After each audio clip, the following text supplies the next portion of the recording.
Scan for SOV and straight A's only. Let's go!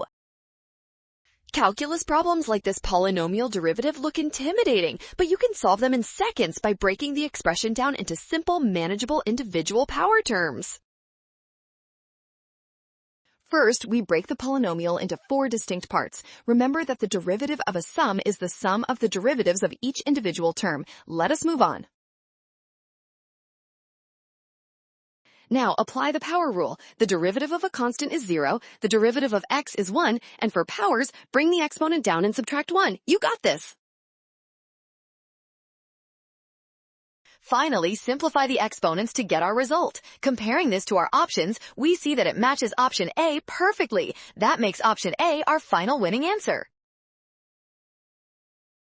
Nailed it! Scan the code, you can learn better with SOV. Avoid integration traps by using the power rule and always double check your negative signs.